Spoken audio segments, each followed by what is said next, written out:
एक शेर पढ़ते सुनते दोहराते आ रहे हैं।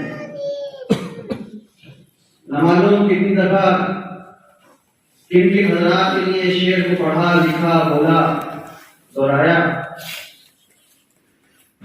मगर आज जाके समझ में आया कि किस कदर अहम शेर है ये, कितनी मानवीयत है इस शेर में, इसके मफहूम कितना वसी है, कितना सच्चा है।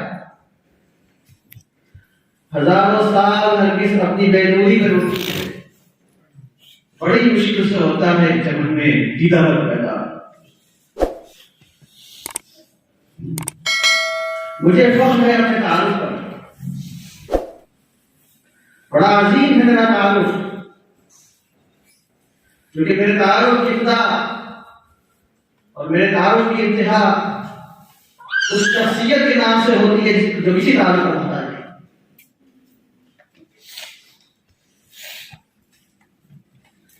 दिल में जज्बात का समंदर है, जहन में यादों का सैलाब है, जो अल्फाज को बहा कर ले गया है और समझ नहीं आ रहा है कि क्या एक लामहदूद शख्सियत को छोटे से वक्त में महदूद करके बयान करना एक नामुमकिन काम है।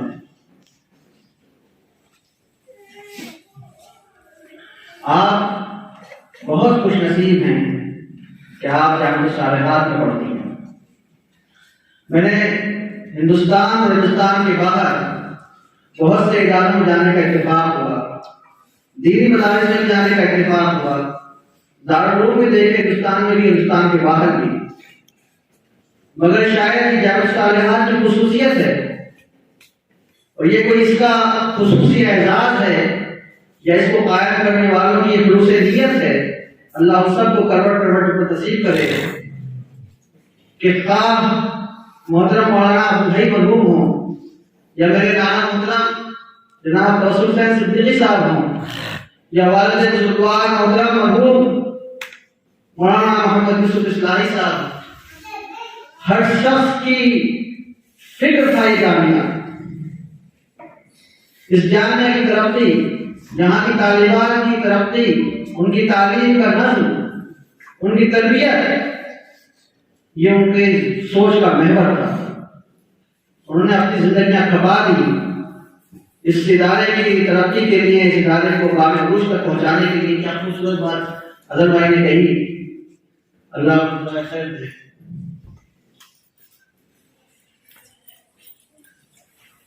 बात ये हुई कि दुनिया में कोहराम मचा, हर तरफ से सदाएं बुलंद हुई कि अल्लाह इस मर्द मुजाहिद की मग़फ़िरत फरमा दे, ये तेरे दरबार में बहुत बड़ा मसला लेके आ रहा है। दाई अजल ने बुलाया और उन्होंने लब्बैक कहा और मुझे यकीन है कि दाई अजल ने हुक्म दिया होगा अपने फरिश्तों को कि जाओ जन्नत के उस हाल में एक कुर्सी का इजाफा कर दो, जहां मैं इस्तक़बाल करूंगा सिद्दीक़ीन का, शुहदा का, अंबिया का, सालिहीन का, इंशाअल्लाह। उनकी मग़फ़िरत यकीनी है, उनकी जन्नत तो यकीनी है, हमारे पास कुछ नहीं है, हमारे हाथ खाली है। अल्लाह उनको हमारा शामिल बना दे, कह दे कि तेरे अमाल के सदक़े में मैंने तेरे बच्चों को भी कबूल किया। आप मुझे खुश करता हुए बंदे, तूने मुझे खुश किया था दुनिया में, आज मैं आखिरत में तुझे खुश करता हूं, तुझे तेरे खानदान से बता देता हूं।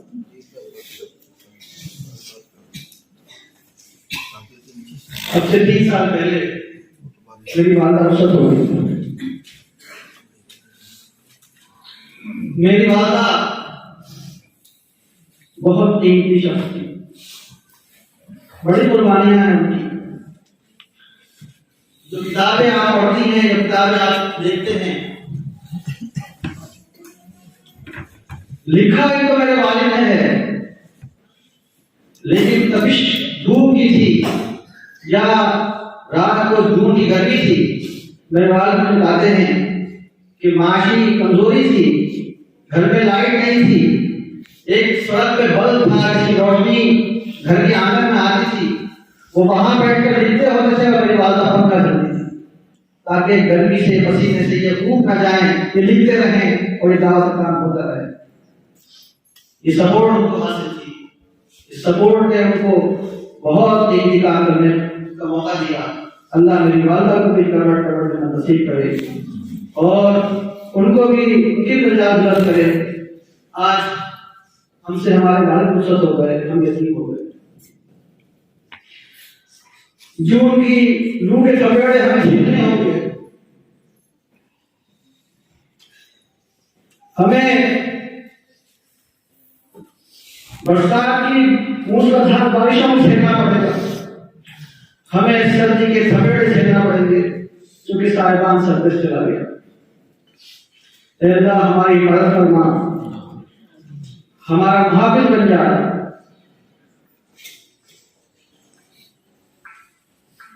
अभी यहां से ऐलान हुआ था कि अहले खाना शुरू करेंगे। अहले खाना उनका कभी खानदार है, लेकिन उनका खानदान इतना अफराद नहीं। इस तबई खानदान जो है इसमें कमजोरियां, अच्छाइयां, बुराइयां सब कुछ हो सकती हैं। उनके उसूलों पर चलेगा जो खानदान में पूरे आलम में कायम किया है, वो दीन की बुनियादों पर कायम किया है।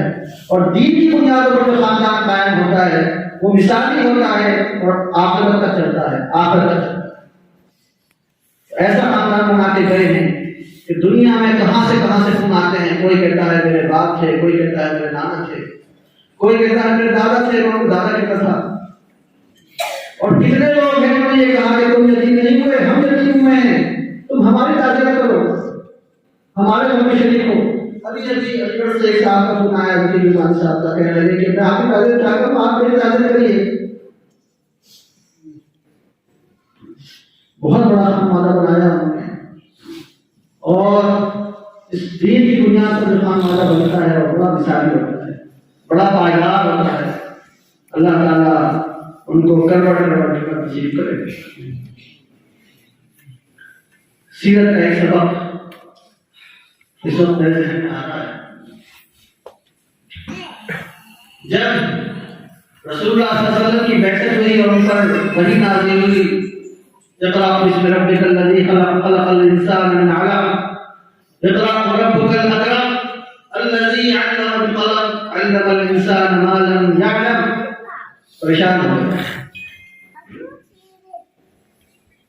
घर पहुंचे, ज़ौजा मुतहरा हज़रत खदीजा रज़ियल्लाहु अन्हा ने फरमाया,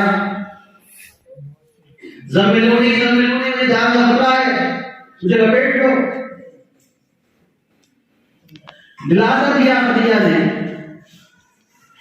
जो दिलासा दिया है वो सुनने का है, याद रखने का है, अमल करने का है।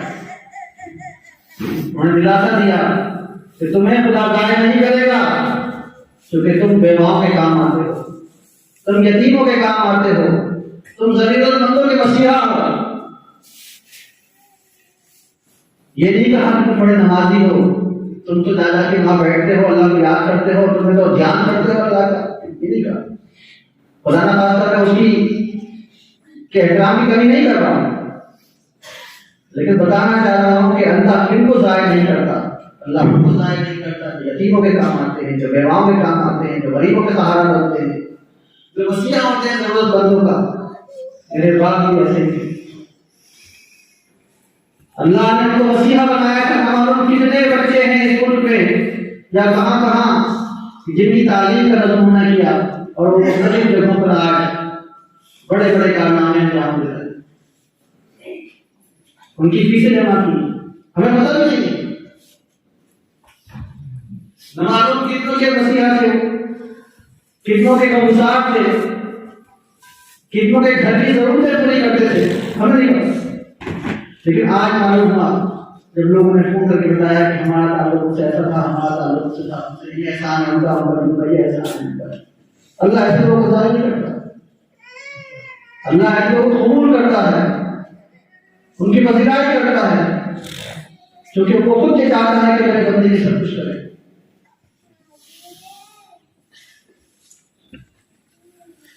मेरे वालिद का सबसे महबूब मशवरा था वो था कुरान।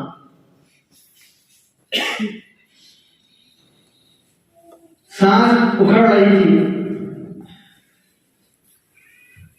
पानी पीने तक की कैफियत नहीं हो पा रही थी। हालत ये थी कि पानी पिए कि सांस ले। 29 तारीख थी नवंबर की। मुझसे मरवार के अस्पताल में मुझसे कहा कुरान लेके आओ। वहीं करीब में तलाश किया एक जगह से कुरान, एक खदिया लेके आया मैं, लाके उनको क्या खोल के बैठ गए। उसी कहते कुरान की कुछ सूरतें तलाश करते रहे, पढ़ते रहे। फिर मेरी एरिया से कहा कि अपने मोबाइल में कुरान लगाओ। इन्होंने सूरह रहमान लगाई, बहुत सुकून से सुनते रहे। खत्म हो गई तो बोले दोबारा लगाओ। फिर से कहा पढ़ो, पढ़ के सुना।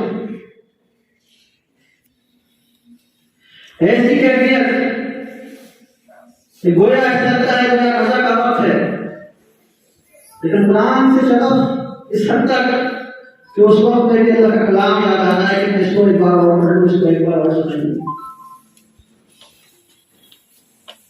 कुरान में ऐसे ऐसे नुक्ते बयान करते थे जो उनकी तफसीर हैं, जो उनके मकालात हैं कुरान पर, ये जो उनकी कैसेटें हैं, सीडीज हैं, उनका आप सुनिए, पढ़िए। ऐसे ऐसे नुक्ते बयान करते थे कि किसी मुफस्सिर की नजर वहां नहीं गई।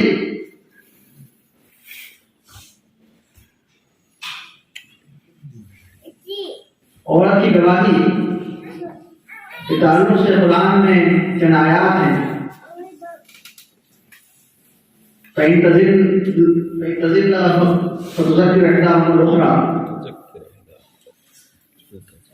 उसकी जो तफसीर, जो तशरीह, जो ताबीर और जो हिकमत बताई उन्होंने, मैंने कहीं नहीं पढ़ी।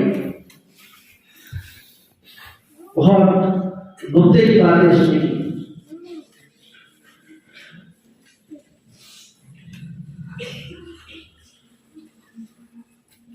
मेरा इल्म उनके मुकाबले में सुई की एक नोक के बराबर। लेकिन इस तरह मुझसे पूछते थे, एक बात करते थे, गोया मैं कितना जानता हूं। मुझे एहसास कराने की कोशिश करते थे और पढ़ो और सीखो, अभी तुम्हें बहुत सीखना है, तुम्हारा मुताला और होना चाहिए, और पढ़े जाओ, ये सिलसिला बंद ना हो। लिखने की तरकीब करते थे कि कलम को 5 क्या कर रहा है।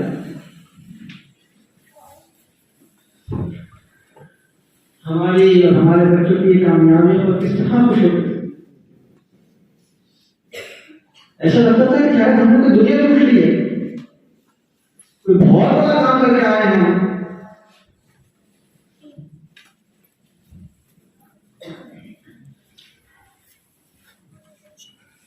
अभी हालात जो मुल्क के गुजरे उसमें जो कैफियत थी उनकी वो ऐसी थी गोया दबाव रहे हों कि हाय इस उम्मत का क्या होगा, हाय इस उम्मत का क्या होगा। कुछ सोचो, कुछ करो, कुछ लायाकुल बनाओ। इस उम्मत को बाकी रखना है, जिंदा रखना है। कैसे बाकी रहेगी अपने खुतूत पर। हर वक्त उनका ये ख्याल था, ये फिक्र थी, और इस फिक्र में उनको प्यार था। फोन करते तो कहते कुछ खुशी खबर सुना, कोई अच्छी सी खबर सुनाओ, माहौल बहुत खराब है, कोई अच्छी खबर सुनाओ। कोई छोटी सी बात मुझसे कह दो कि आज ये अच्छी बात हो गई, आज ये फला काम हो गया, अल्हम्दुलिल्लाह, बहुत अच्छी खबर सुनाई तुमने, अल्लाह का शुक्र है।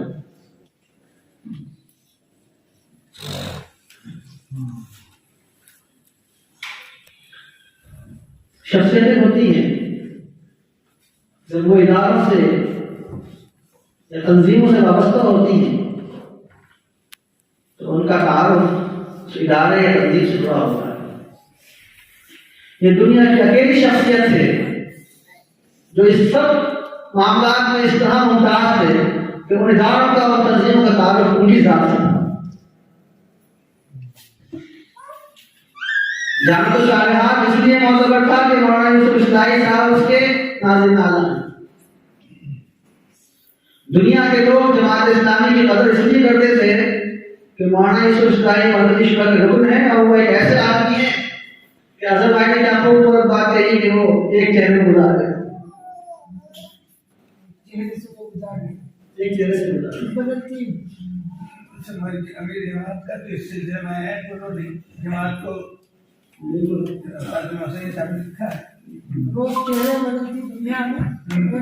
चेहरे बदलती दुनिया में एक चेहरे से वो गुजार गए। मसला की असबियतों से बहुत बात है। दिल्ली में रहता हूँ,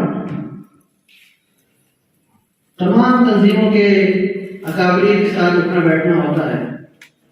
वो मेरे साथ उठने बैठने में इसलिए खुश महसूस करते हैं कि मौलाना यूसुफ इस्लाही का लड़का है, ये भी असल के दूसरे ऊपर ही होगा, ना ये देवबंदी होगा, ना बरेलवी होगा, ना सलफी होगा, ना मसलकी किसी मसले में बड़ा होगा, ये मुसलमान होगा, इसकी तरबियत उन्होंने की है तो ऐसा ही होगा।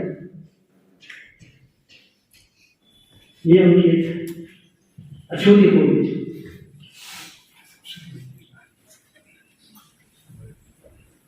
उनकी तालीम मदरसा इस्लाम में,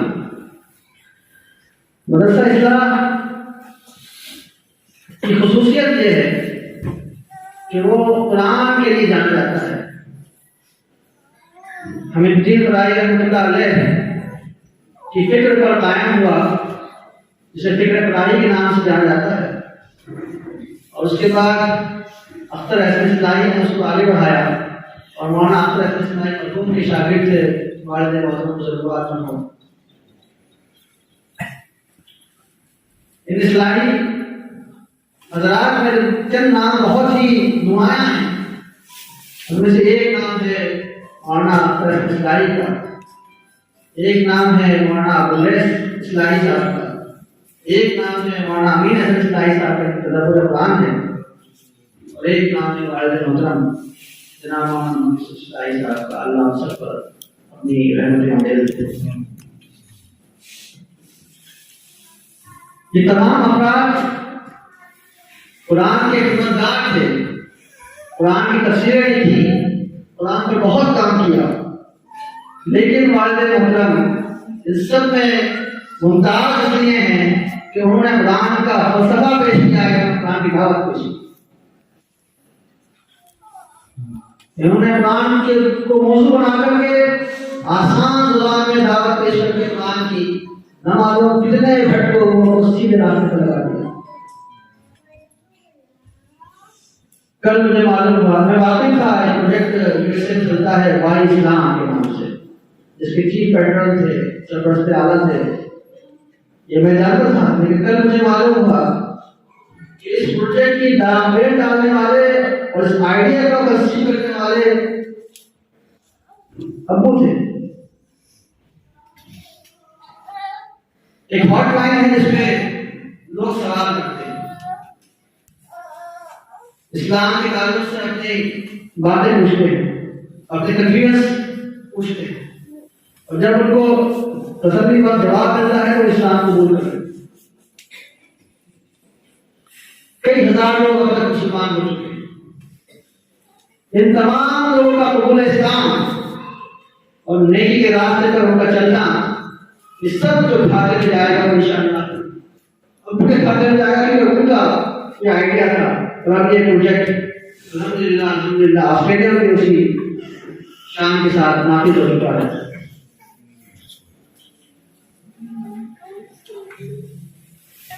खैरात बिखरे हुए हैं, यादें बहुत हैं। किसी मजबूत मुरक्कब गुफ्तगू की तवक्को ना करें मुझसे, जहां जहां जैसे जैसे बात आती जाएगी मैं कहते जाऊंगा।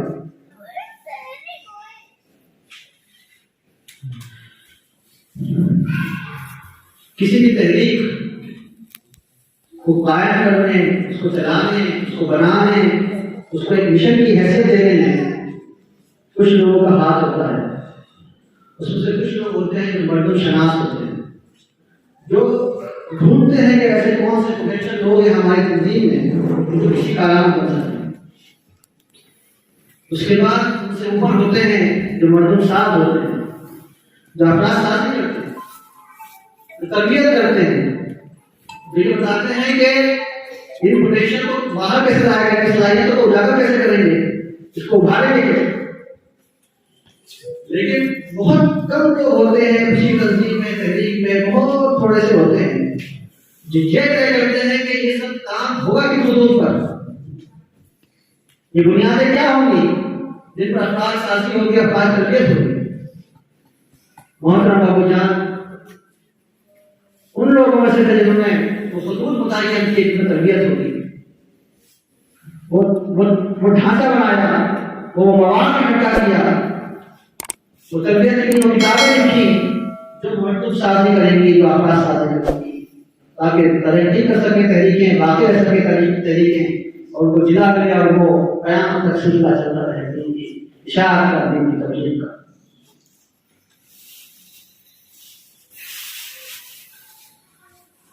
बहुत मुश्किल बात है, शायद ऐसा बात किसी को नसीब,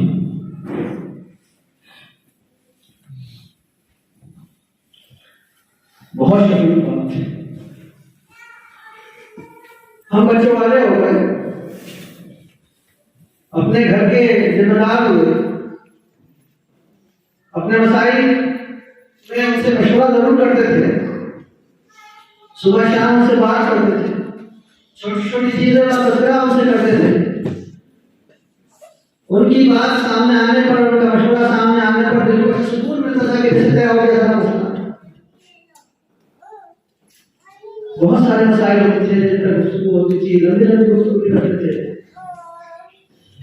लेकिन हमसे जब गुफ्तगू करते थे, हम सवाल करते थे, तो वो बचपन का अंदाज उनका वैसा ही था, वो फिक्र उनकी वैसे ही थी।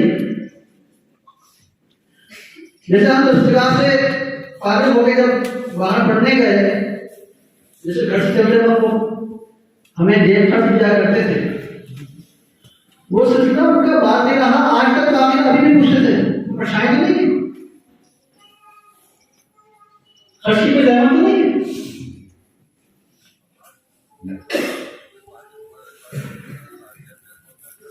हम कहते थे नहीं, ऐसी कोई जरूरत नहीं, अल्लाह के शुक्र है, 100 रुपए दे, सब बच्चों को 100 रुपए दे।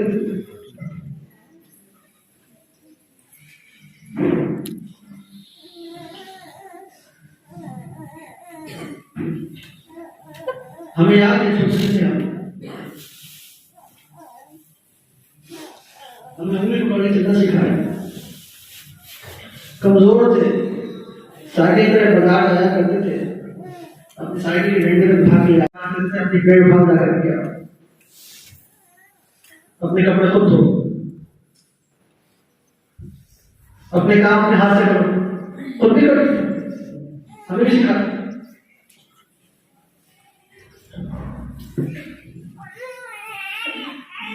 हमारे साथ खेलते थे, बैडमिंटन खेलते थे, कबड्डी खेलते थे,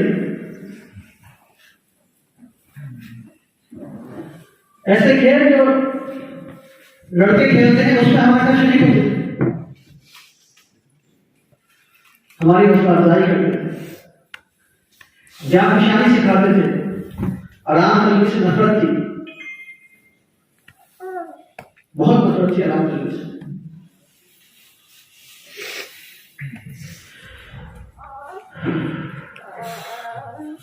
बहुत कामयाब इंसान थे, बहुत कामयाब। बस एक ही बात थी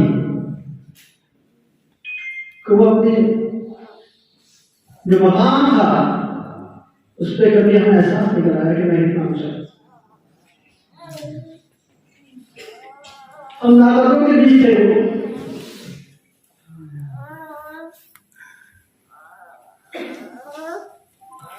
कदरे गोहर शाह दाना दिया बताना जो है ये देखिए, या तो भाषा को होती है, ये जोड़ी में होती है, हम जैसे नाकारा लोग कहाँ होंगे। बहुत बड़ा इंसान था। फुर्सत हो गया। अल्लाह उनके कब्र को नूर से भर दे, उनकी लफ्ज़ों को माफ फरमा दे,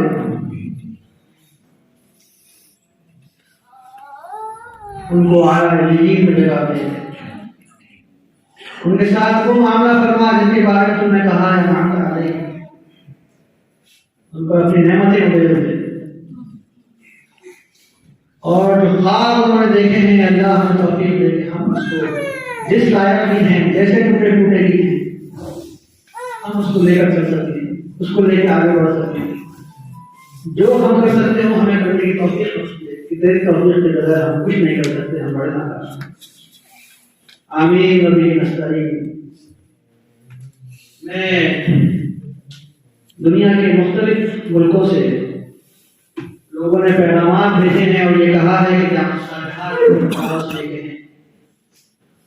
कि मौलाना मोहतरम मरहूम जिस तरह फिक्रमंद रहते थे इस इदारे के लिए, हम ये फिक्र उड़ेंगे इंशाअल्लाह, और इस इदारे की जो भी कोशिशें वो करते थे उसमें हम कोई कमी नहीं होने। और उन्होंने ये भी कहा है कि हम सब की ताज़ियतें पेश करें आप उनके उस खानदान से जिसके लिए वो हर वक्त बेचैन रहते थे। हमने उनकी बेचैनियाँ देखी, हमने उनकी फिक्र देखी है, हमने उनको देखा है कि उनका औरना बिछौना हुआ करता। अल्लाह मेरी वालिदा की कब्र को नूर से भर दे, उनको भी करवट करवट नसीब फरमा। अल्लाहुम्मा अग़फ़िर लहुमा, अल्लाहुम्मा अग़फ़िर लहुमा वअफ़ अन्हुमा वअफ़हुमा अदखिलहुमा दारल जन्नह बिग़ैरि हिसाब। या मौला या करीम या मालिक यौमिद्दीन या ज़ल जलाल वल इकराम इरहमहुमा कमा रब्बयानी सग़ीरा।